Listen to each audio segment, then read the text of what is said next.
Hello everyone, good morning. কেমন আছো সবাই? আশা করছি সবাই ভালো আছো আর আমিও ভালো আছি। সকাল সকাল তোমাদেরকে দেখো বাইরের পরিবেশটা দেখিয়ে দিলাম। তো বাইরের পরিবেশটা অনেকই সুন্দর জানো। আর দেখো একটা বাচ্চা স্কুলে যাচ্ছে আর আমার মেয়ে বলছে মা গো আমি স্কুলে যাব।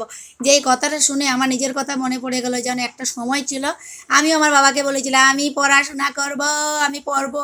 এই কথাটা কেন বলেছিলাম জানো? আমাদের ঘরে একটা প্রবলেম হয়ে গেছিলো, যার জন্য আমরা গ্রামের বাড়ি ছেড়ে সবাই ডিমাপুর চলে গিয়েছিলাম। আর সেখানে গিয়ে প্রায় আমার 1 বছর পড়াটা স্টপ হয়ে গেল।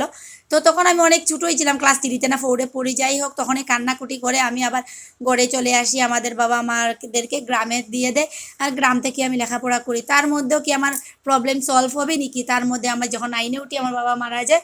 তারপর সবাই বললো বিয়া দিয়া দেও এই 9-এ থাকা মেয়েকে। সবাই আমার আত্মীয় স্বজন সবাই বললো পড়াইয়া কি করবে, কই থেকে পড়াইবা, মাইগ্য মাই বিয়া দিয়া দেও, আর মা ছেলে যেরকম আছে এরকম খাইবা কষ্ট মষ্ট কইরা। তো সেখানেও আমি অনেক কষ্ট করে কান্নাকুটি করে আমার মা বললো না বাবার ইচ্ছা ছিল পড়ানির, তো পড়াবো। যাই হোক, কান্নাকুটি করে আমি কেন পড়াশোনা করেছি। তো পড়াশোনা কেন অত কান্নাকুটি করে করেছিলাম জানো? আমি ভেবেছিলাম আমি তো কালাকুলা মানুষ, কিন্তু নিজের পায়ে দাঁড়াবো, নিজের পায়ে দাঁড়িয়ে আমি জীবনে কিচ্ছু একটা করব, যাতে আমি নিজের ছোটো ছোটো স্বপ্নগুলি পূরণ করতে পারি। কিন্তু সেইটা তো আর হলো না। বিয়ে পাস করার আগে আগে আমার বিয়া পাস হইয়া গেল। যাই হোক, আমার বিয়া হইয়া গেল আর সেই সেম পরিস্থিতি। আমি এখন ডিমাপুর থেকে এখন আবার দেখো, আগে ছিলাম ডিমাপুরে, এখন এসে গেলাম ব্যাঙ্গালোরে।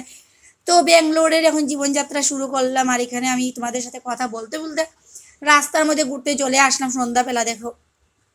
তো এখানে এসে আমার মেয়ে বলছে ভিডিও বানাও ভিডিও বানাও, আমি নাচবো। মোবাইলে দেখছো না সবাই ভিডিও বানায় নাচে, তো মেয়েরই কথা শোনা, তারপর ওরও আমি একটু ভিডিও করে নিলাম।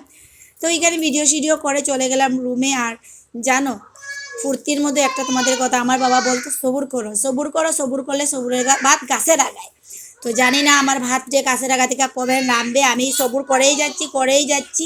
তো একদিন না একদিন হয়তো আমি সফলতা পাবো। ইউটিউবে এসেছি আর এত জলদি আমি মানে সফলতা পাই যে মতো, এটা তো সম্ভব না, কারণ জীবনে আমি কিচ্ছু এত সহজভাবে পাই নাই বন্ধুরা। সাধারণ আমি লেখাপড়া, সাধারণ একটা ড্রেসও আমি এত সহজভাবে পাই না জানো। বারবার দেখতে দেখতে দেখতে দেখতে তারপর আমি পাই। তো আর এখন আমি ইউটিউবে এসেই পড়তে সফলতা পাবো, এটা তো সম্ভব না, আমি নিজেও জানি। কিন্তু তার জন্য আমি কাজ করেই যাচ্ছি করেই যাচ্ছি, জানি না কবে যে আমি সফলতা পাবো, কিন্তু চেষ্টা করব।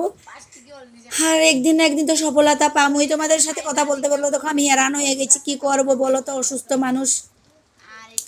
আর একটা দামি মোবাইলও নাই, যার লেগে দেখো ভালো ভালো ভিডিও বানাইতে পারি না। একদিন বানাই তো 2 দিনের দিন হ্যাং মারা দেয়। আর কি করুম, এই হ্যাং মারা মোবাইল নিয়েই ভিডিও বানাই। এইগুলি কথা বলতে বলতে আমার বরমশাই, আমার জামাই আইয়া পড়লো দেখো। বর মানে জামাই, জামাই মানে বর যেটাই হোক, আমার জামাই আইয়া পড়লো মাথার মধ্যে কাঁধের মধ্যে জলের বালতি। দেখো একটা জলের ড্রাম নিয়ে, কারণ এখানে খাবার জল কিনতে হয়, তো তার জন্য। তো এইগুলি কথা বলতে বলতে জানো আমার জামাই বহুত কষ্ট করে গো, বহুত কষ্ট করে। তো আমি ভাবলাম আমি জামাইরে একটু হেল্প করব, নিজের হেল্পেই করতে পারি না, জামাইরে কি হেল্প করবো। যাই হোক, আজকের জন্য এতটুকু। Bye bye, good night.